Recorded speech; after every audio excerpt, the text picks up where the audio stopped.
नमस्कार स्टूडेंट्स। तो आज जो हम चैप्टर पढ़ने जा रहे हैं वो केमिस्ट्री का वो बेसिक चैप्टर है, वो बेसिक टॉपिक है जिस पर पूरी की पूरी केमिस्ट्री डिपेंड करती है। और बहुत सारे बच्चों का क्योंकि ये कॉन्सेप्ट छोटे छोटे कॉन्सेप्ट्स क्लियर नहीं होते, जिसकी वजह से उनके बड़े कॉन्सेप्ट्स उनको समझ में नहीं आते, उनको दिक्कत होती है। तो हम बिल्कुल बेसिक से शुरू करेंगे सभी क्लासेस में, और उन सभी क्लासेस में जो बेसिक कॉन्सेप्ट्स हैं उनको स्ट्रॉन्ग करते हुए हम हायर कॉन्सेप्ट्स की तरफ जाएंगे। तो सबसे पहले हम एटम को समझने की कोशिश करते हैं और ये भी जानते हैं कि ये इसकी कहानी कहाँ से शुरू होती है और ये कहानी आज तक कहाँ आई है। तो सबसे पहले जैसा कि आपको ये बोर्ड पर दिख रहा होगा और मेरी बातों से भी पता ही लग गया होगा कि हम एटम डिस्कस कर रहे हैं, तो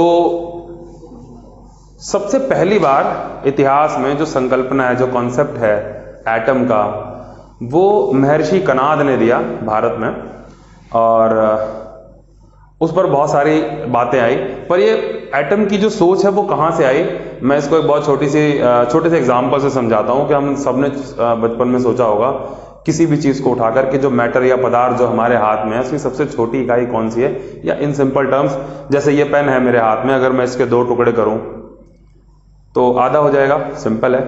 फिर 2 और, फिर 2 और, फिर 2 और, एक समय ऐसा आएगा जब उसके और 2 टुकड़े नहीं हो सकेंगे, यानी वो इसकी इकाई है जिससे ये बना है। इसलिए महर्षि कणाद ने बताया कि वो सबसे जो छोटी इकाई है पदार्थ की, मैटर की जो सबसे छोटी इकाई है, जो सबसे छोटी यूनिट है मैटर की, वो क्या है? एटम। वो क्या है? परमाणु। क्या नाम दिया उन्होंने? परमाणु।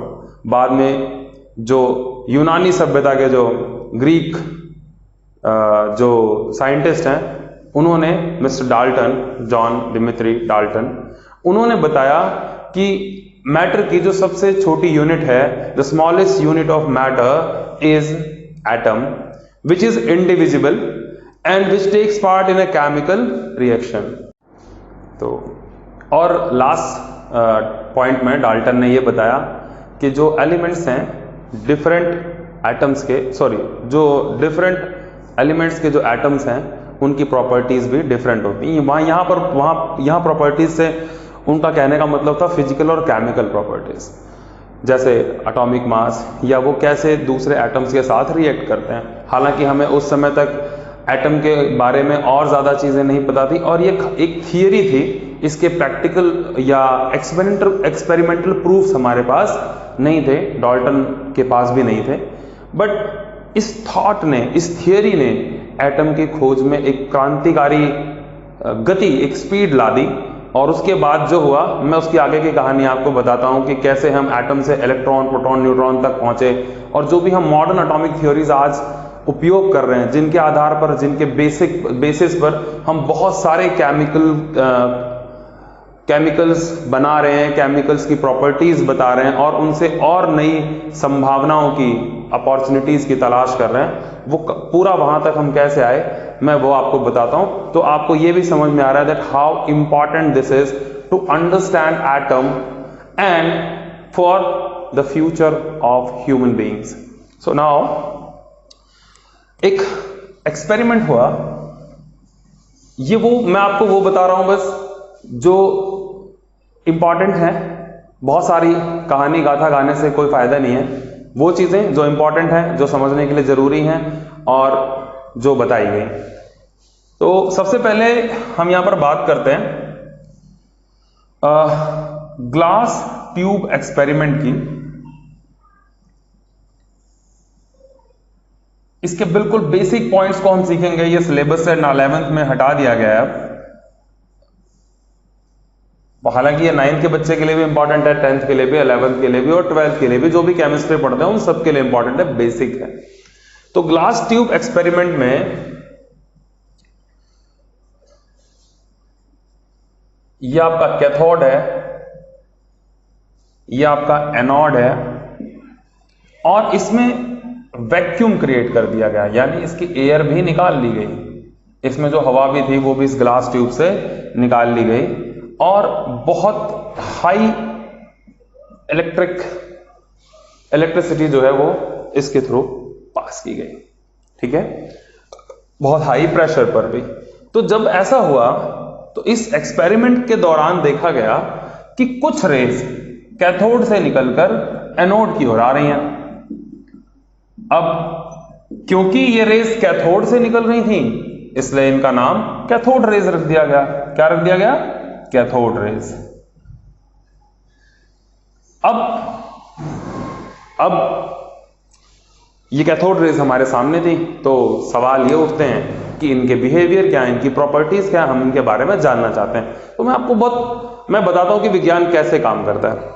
मान लीजिए आपको कोई एलियन वस्तु मिलती है, कुछ एलियन जो हमें पता लगा या वैज्ञानिक को पता लगा, एक साइंटिस्ट, आप जैसे साइंटिस्टों को यह पता चला कि भैया ये यहां का तो नहीं है, तो कैसे पता लगाएं कि उसका बिहेवियर क्या है या उसकी प्रॉपर्टीज को हम कैसे पता करेंगे? तो बहुत सिंपल, हम बिल्कुल वो वैज्ञानिक उस छोटे बच्चे की तरह सोचेगा कि जो कुछ उपलब्ध है, जो कुछ अवेलेबल है, क्या उस पर कैसा इफेक्ट होता है। तो वो क्या करेगा, उसको उठाएगा उस ऑब्जेक्ट को, और सबसे पहले उसे क्या करेगा, हमारी अर्थ पर जो हमारी टेक्नोलॉजी, जैसे जो मैग्नेट्स हैं, हम उस पर मैग्नेट्स के असर को देखेंगे, जो भी होगा उसे रिकॉर्ड कर लेंगे।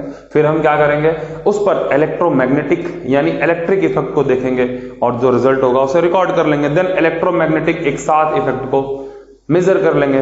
उस पर ऐसे ही हम और भी तरह के रिएक्शन कराकर देखेंगे, भाई जो अवेलेबल है ऑक्सीजन से, वो H2O से, HCl से, H2SO4 से, जो भी है, हम उसकी प्रॉपर्टीज को, फिजिकल और केमिकल प्रॉपर्टीज को लिख लेंगे, उसकी डेंसिटी को पता कर लेंगे, उसकी सारी प्रॉपर्टीज को हम जो कुछ अवेलेबल है उसी आधार पर पता करेंगे। तो ये कैथोड रेज का शुरुआत में पता लगना, ये किसी नई चीज खोजने से कम नहीं था। तो साइंटिस्ट ने क्या किया, सबसे पहले इन कैथोड रेज के बारे में जानना चाहा। तो सबसे पहले उन्होंने इसके मास को कैलकुलेट करना चाहा। एक एक्सपेरिमेंट होता है मिल्कन ऑयल ड्रॉप एक्सपेरिमेंट, इसके बारे में अभी यहां डिटेल में नहीं मैं डिस्कस कर रहा हूं, क्योंकि मैं बिल्कुल बेसिक बता रहा हूं ताकि आपको बात समझ में आए। फिर यहां जाएंगे तो बड़ी बात हो जाएगी। पर मैंने आपको यह बता दिया कि इस एक्सपेरिमेंट से, मिल्कन्स ऑयल ड्रॉप एक्सपेरिमेंट से, इसके मास और इसके चार्ज का रेशियो पता किया गया। हमें यह पता चल गया कि जो हमारा एटम है, जो हमारी कैथोड रेज हैं, इसका मास और इनका चार्ज क्या है। और क्योंकि ये इससे भी पता चलता था कैथोड से निकल रही थी और नेगेटिव से पॉजिटिव की ओर जा रही थी, तो ये तो साफ साफ बात थी कि इन पर चार्ज कैसा है, नेगेटिव। ये तो साफ पता था, पर इसका मैग्नीट्यूड नहीं पता था हमें चार्ज का, और वो चार्ज का मैग्नीट्यूड हमें इस एक्सपेरिमेंट ने बता दिया कि वो चार्ज कितना है। उसके बाद फिर हमने देखना चाहा कि ये सिर्फ वेव्स हैं या इनका कुछ मैटर नेचर भी है। तो हमने बीच में एक छोटा सा फैन रख दिया और इन रेज ने इस फैन को मूव किया, तो हमें यह पता चल गया कि इनका वेव नेचर ही नहीं, मैटर यानी पार्टिकल नेचर भी है। और ये एक बहुत महत्वपूर्ण एक्सपेरिमेंट साबित हुआ आगे चल के एटम को समझने में भी। तो यही जो कैथोड रेज हुई, इन्हीं को बाद में क्या कहा गया, इलेक्ट्रॉन। क्या कहा गया, इलेक्ट्रॉन। ठीक है। उसके बाद इसी एक्सपेरिमेंट को और हमने जानना चाहा, तो देखा कि कुछ रेज एनोड से भी निकल रही, हालांकि वो कैथोड की ओर नहीं जा रही बल्कि उससे उलट जा रही हैं, लेकिन थी। और क्योंकि एनोड से निकल रही थी तो हमने क्या नाम दिया, एनोड रेज। एनोड रेज हमने इनका नाम दिया। हमने इनका मास और चार्ज जब पता किया तो मास कैथोड रेज यानी इलेक्ट्रॉन्स के मुकाबले लगभग 1867 टाइम्स ज्यादा था, और चार्ज का मैग्नीट्यूड सेम था लेकिन ऑपोजिट था, यानी एनोड रेज पर चार्ज कैसा था, positive. So these were called protons. Okay, so this is the story of birth of electron and proton. और ये बात साइंटिस्ट को समझ में आ गई कि एटम के अंदर इलेक्ट्रॉन और प्रोटॉन हैं। अब डाल्टन की थ्योरी सही नहीं थी कि atom is smallest individual particle, बल्कि हमें यह पता चल गया कि एटम के और भी हिस्से हैं, एटम के और भी पार्ट्स हैं, उसमें प्रोटॉन्स और इलेक्ट्रॉन्स हैं।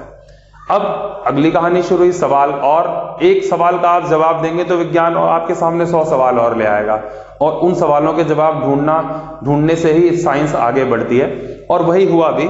एक साइंटिस्ट हुए जे थॉमसन, नाम सुना होगा आप लोगों ने। इन्होंने बताया कि भाई एक एटम के अंदर जो इलेक्ट्रॉन्स हैं वो उस तरह से होते हैं जैसे एक पुडिंग में होते हैं रेजन्स, यानी कि ड्राई फ्रूट्स, और बाकी का जो पुडिंग का हिस्सा है वो क्या है, प्रोटॉन्स। ये उन्होंने बताया, और इसको उन्होंने कहा J Thomson's plum pudding model. It was a good effort but not good enough to explain how properties of the atom and how it was behaving. So the question in front of J. Thomson's were that what is the relation between a pudding and an atom, first of all, and then सवाल ये भी थे कि अगर proton और electron इस तरह से रहते हैं तो एटम रिएक्ट क्यों करता है, वो दूसरे एलिमेंट्स के साथ रिएक्शंस क्यों करता है, और ऐसे कई सवाल जिनके जवाब जे थॉमसन के पास नहीं थे। पर यह प्रयास अच्छा था। इसके बाद इस प्रयास को ध्यान में रखते हुए, इस कोशिश को ध्यान में रखते हुए एक और कोशिश की गई। मैं ये मिटा देता हूं थोड़ा सा।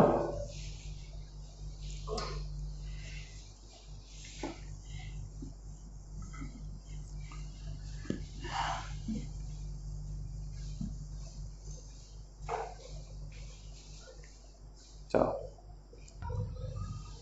जे थॉमसन के बाद और भी कई साइंटिस्ट आए जिन्होंने कोशिश की, पर वो कोशिशें इतनी कारगर साबित नहीं हुई।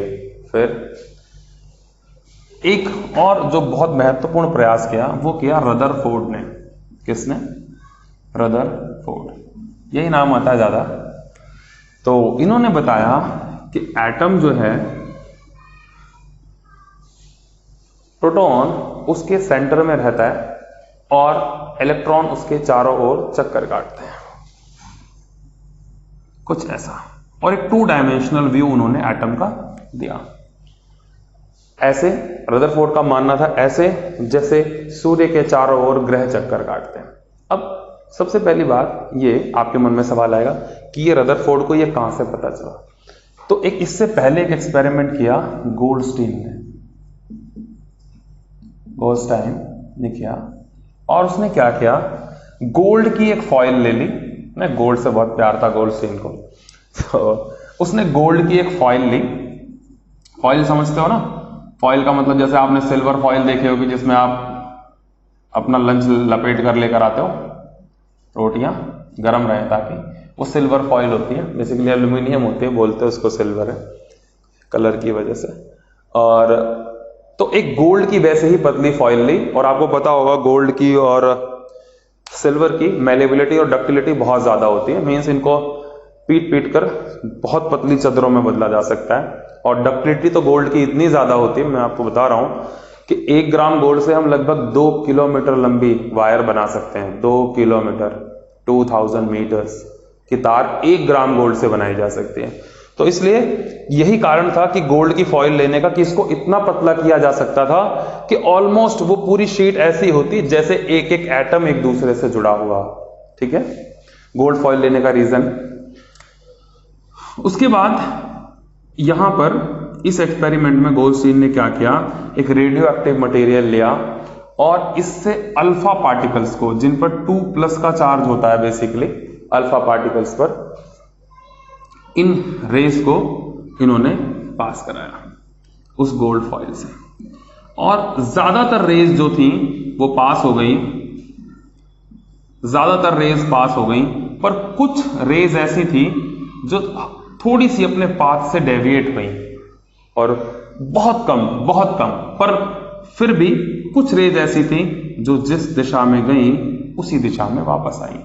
ये एक्सपेरिमेंट ये बताता है कि एटम का ज्यादातर हिस्सा या तो खाली है या तो नेगेटिवली चार्ज है। नेगेटिवली चार्ज क्यों? क्योंकि अल्फा पार्टिकल्स हैं, वो जा रहे हैं तो नेगेटिव चार्ज उनको रोकेगा नहीं, पर उसका बहुत थोड़ा सा हिस्सा पॉजिटिवली चार्ज है, जो या तो अल्फा पार्टिकल्स को अपने पाथ से डेविएट करा रहा है, या एग्जैक्ट कुछ संख्या में एग्जैक्ट उसको उसी दिशा में वापस लौटा रहा है। तो इससे ये इस एक्सपेरिमेंट से ये बात आई कि एटम जो है उसके न्यूक्लियस बहुत छोटे से हिस्से में बीच में न्यूक्लियस है जिसमें प्रोटॉन्स होते हैं और इलेक्ट्रॉन्स उसके चारों ओर चक्कर काटते हैं एक निश्चित पाथ में। तो रदरफोर्ड की ये बात ठीक लग रही थी, पर इसको भी सवालों का सामना करना पड़ा और इस थ्योरी को भी नकार दिया गया।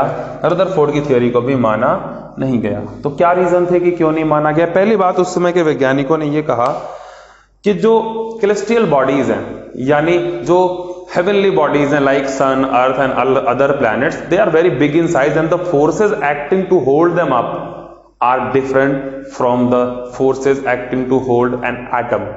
In atom there are electrostatic forces like electrons and protons. They are attracted towards each other because of electrostatic forces which are very very stronger than the forces of planets and the sun which is holding them up. So this was the first reason it was not accepted. And another one, the most effective and scientific one, was that if an electron is moving in circles around nucleus, then it must be losing some amount of energy, because if any body is in motion and it is not getting any energy from outside, its energy will decrease slowly, but it will decrease, and at some point of time this electron will be in the nucleus because there is an attraction between electrons and protons. क्योंकि electrons और protons के बीच में आकर्षण है, attraction, और electron लगातार घूम रहा है तो उसकी कुछ एनर्जी भी खत्म हो रही होगी। तो क्या होगा, एक समय ऐसा आएगा कि इलेक्ट्रॉन न्यूक्लियस के अंदर आ जाएगा। और ये बात बिल्कुल गलत थी, क्योंकि एटम बहुत ही ज्यादा स्टेबल होता है। एटम जो होता है वो बहुत ही ज्यादा स्टेबल होता है। तो रदरफोर्ड की ये बात नहीं मानी गई, पर इसने आगे आने वाली जो थियरी थी, आगे आने वाला जो कॉन्सेप्ट था, उसका बेसिक इन्होंने तैयार करके दिया। मैं मिटा देता हूं। और अब जो हम बात करने जा रहे हैं वो थ्योरी है जो 9th और 10th तक का हर बच्चा जानता है, और 9th और 10th के लेवल पर ही मैं डिस्कस करूंगा। 11th 12th के लेवल पर डिस्कस इसको नहीं करूंगा, बेसिक्स इसके बताऊंगा क्योंकि वो बहुत इंपॉर्टेंट है। हालांकि जरूरी है 11th और 12th के बच्चे के लिए भी है, ठीक है? तो मिस नहीं करना है, पूरा वीडियो देखना है। तो अगला जो नील बोर्स मॉडल, नाम तो सुना होगा इनका, ठीक? और एक कमाल का बताऊं, ये नील बोर, ये गोल्डस्टीन, ये जे थॉमसन, आइंस्टाइन, ये सब एक ही कालखंड में हुए हैं, और ये इनमें से कोई किसी का स्टूडेंट है, कोई किसी का टीचर। तो ये आपको जानना चाहिए। नील बोर ने रदरफोर्ड की बात को आगे बढ़ाते हुए कहा कि हाँ, ये ठीक है कि न्यूक्लियस है जिसके अंदर प्रोटॉन्स हैं, बिल्कुल सही। उन्होंने ये भी कहा, हाँ ये भी बात सही है कि इलेक्ट्रॉन्स इस न्यूक्लियस के चारों ओर घूमते हैं, लेकिन उन्होंने कहा कि वो एक निश्चित पाथ में घूमते हैं, एक डेफिनेट ऑर्बिट में घूमते हैं, और एनर्जी ऑर्बिट की होती है। इसलिए ये जो एरिया अराउंड द न्यूक्लियस है, यहां एनर्जी है, ऐसे जैसे मैग्नेट में होती है, जैसे मैग्नेट में होती है वैसे एनर्जी है, और जितना नजदीक होगा आप देखेंगे अट्रैक्शन वहां पर उतना ज्यादा होता है, और जैसे जैसे दूरी बढ़ती जाती है वो अट्रैक्शन मैग्नेट का घटता जाता है। तो ऐसे ही उन्होंने बताया। इसी तरीके से मैं आपको समझाने के लिए ये बात बता रहा हूं, उन्होंने ये बात कही नहीं है, बट मैं आपको समझाने के लिए, to make you visualise things how it is happening, क्योंकि एटम तो आपको दिखा नहीं सकता। तो एक निश्चित पाथ है, एक निश्चित ऑर्बिट है जिसमें इलेक्ट्रॉन्स चक्कर काटते हैं, वो घूम रहे हैं न्यूक्लियस के इर्द गिर्द। यहां एनर्जी ऑर्बिट में है, इसलिए इलेक्ट्रॉन की एनर्जी लूज नहीं होगी जब वो इसमें घूम रहा होगा, स्पिन कर रहा होगा, ठीक है? नील बोर ने इन शेल्स को, इनको शेल या ऑर्बिट कहा। शेल, इन शेल को इन्होंने नाम दिए नील बोर ने KLMN, या आप इसको n नंबर से भी बता सकते हो, 1 2 3 4 एंड सो ऑन, आगे भी। फिर नील बोर्न, अब अगला प्रश्न था कि इनमें इलेक्ट्रॉन्स कैसे भरे जाएंगे, इलेक्ट्रॉन्स कैसे होंगे। तो वो ये बात थी, नील बोर्न ने ही बताया कि इनमें जो न्यूक्लियस के सबसे नजदीक का जो ऑर्बिट है, यानी जो के ऑर्बिट या के शेल है, उसमें अधिकतम मैक्सिमम 2 इलेक्ट्रॉन्स हो सकते हैं। फिर इन्होंने बताया कि L में 8 और M में 18 मैक्सिमम इलेक्ट्रॉन्स हो सकते हैं, एंड नाइट्रोजन में N में 32। और इसके लिए उन्होंने फॉर्मूला दिया 2n² का, where n is this. Okay, so now by putting this formula or applying this formula, you can find out that in which cell how many electrons can exist. Maximum number of electrons which can exist in a cell or in an orbit is find out by 2n², where n is 1 2 3 and 4 and go on. So यहां तक हम Niels Bohr के model तक इस बात को समझेंगे, और इसके आगे की कहानी जो है, जो मॉडर्न एटॉमिक थ्योरी है, और उसमें जो जैसे कि Heisenberg uncertainty principle, de Broglie equation, black body radiation, photo electric effect and Einstein theory of relativity कैसे इससे जुड़ी हुई है, हम इसके बारे में भी बात करेंगे। वो 11th और 12th के लिए ज्यादा रेलिवेंट है, 9th और 12th के बच्चों के लिए रेलिवेंट नहीं है। हालांकि हमने यहाँ पर एक कॉन्सेप्ट हमने नहीं डाला है इसमें, इलेक्ट्रॉनिक कॉन्फ़िगरेशन का, जो हम अगली क्लास में सीखेंगे। धन्यवाद।